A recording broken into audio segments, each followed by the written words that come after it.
action. All right, speaking of Ja Morant, his dad was spotted courtside last night with superstar Usher. And the internet certainly took notice of the similarity between the two right away. They are twinning. Shannon, what was your reaction when you saw these two side by side? Hell, I thought that when I first saw him a couple of weeks ago, the first time I saw him, I was like, damn, he look like Usher.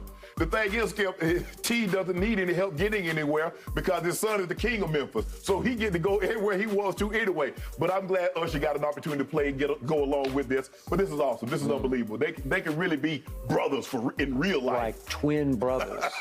So to me, this is yet another reason that Ja has it. It's like LeBron. There's always something else with LeBron, another fascinating subplot.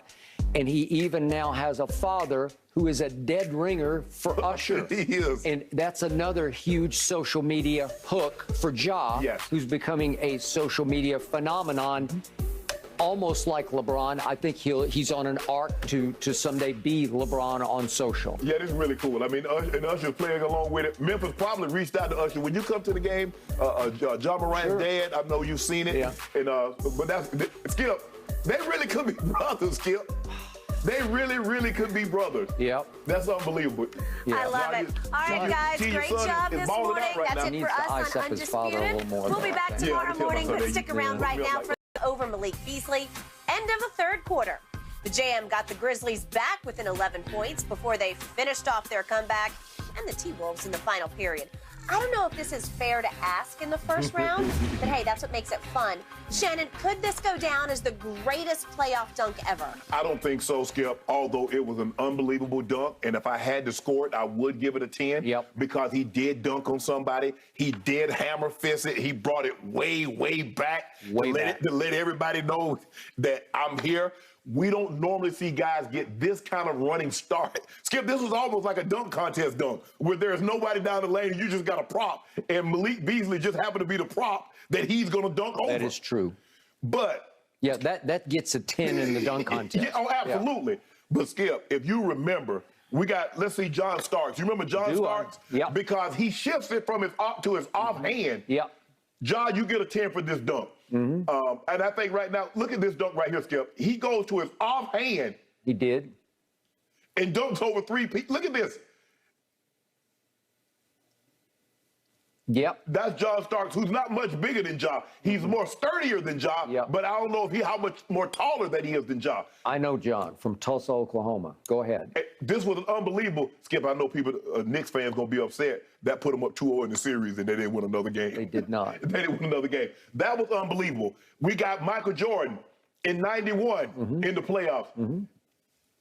DJ, we got MJ. How he gets out. Look at this, Skip. He's like, oh, damn. You cut me off. Ewing, come on.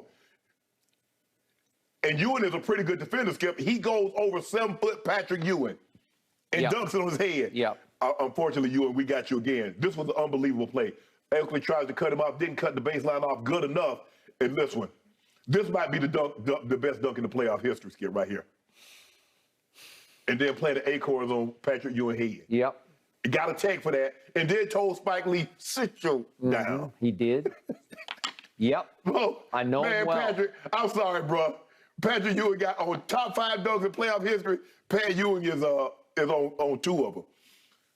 Give Ja credit. It ignited him. But, Skip, I'm not going to say it was better than the John Starks or the Scottie Pippen or Jordan dunk. But I will give it a 10 because, like I said, those guys at least jumped. Malik beat, bruh. Skip, I'm sorry. I'm not taking no charge. Even if you take a charge, nobody's going to remember that you took the charge on the poster. Yeah. All they're going to see is this man got his hand in the rim, and you look it up, but he caught a body. So you like, man, I got a charge.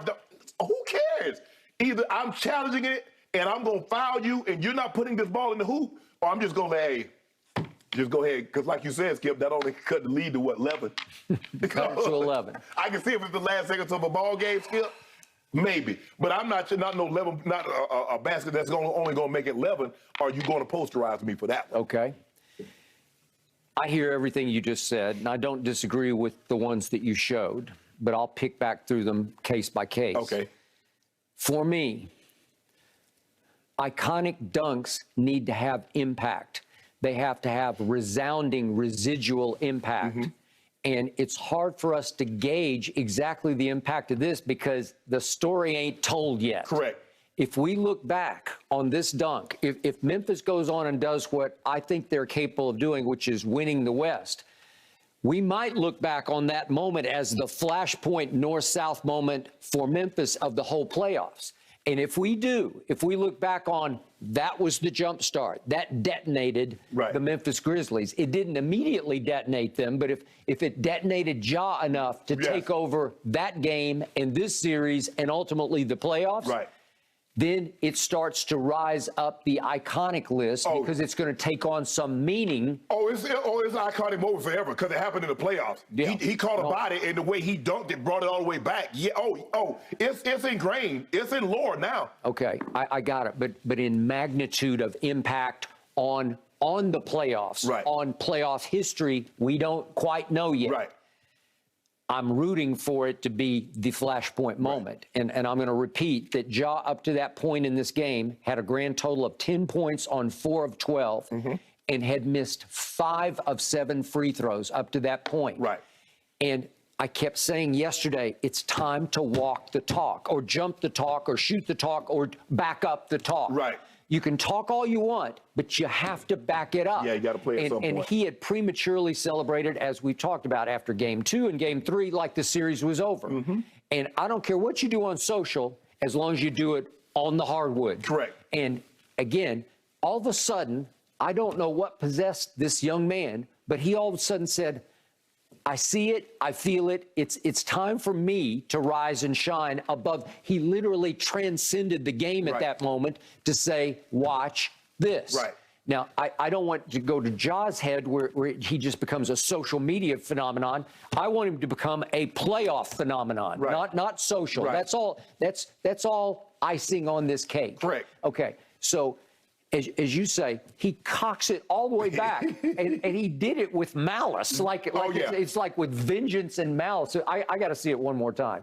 He gets a step, and then it's real close to being a charge. It's just real close to, because Beasley got where he's supposed to get, and I get what you say, but he's trying to play basketball. He's trying to make a basketball play, but he's in the wrong place at the wrongest time.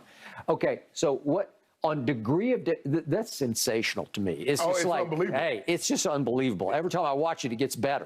Skip, you're not supposed to give Leaper space. Why would you would never give Michael Jordan that kind of lane. You would never give Kobe Bryant that kind of lane. That guy has that kind of athleticism. I'm not saying he's that type of player, but he has that kind of bounce in his game. He does. And you're going to let this man get the ball from the top of the key, come down there with 2 dribbles, and take off? And what do you think is going to happen? He almost caught Kevin Love earlier this year with the exact same play. He did. It just so happens Kevin Love is 6'10", and he lost the ball. But he almost got K Love with the exact play that he got Malik Beasley By the way, about 3 or 4 minutes later, Ja got a lane to the left on Karl Anthony and tried to throw it down on him and couldn't because he's just too tall.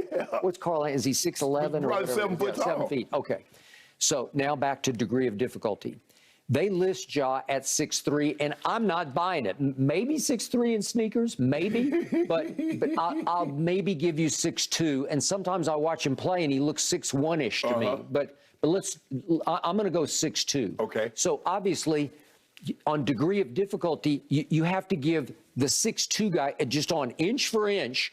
You have to say, you did that? Skip, it always looks better when a little man dunks the ball. I mean, the shorter, that's why Spud Webb won.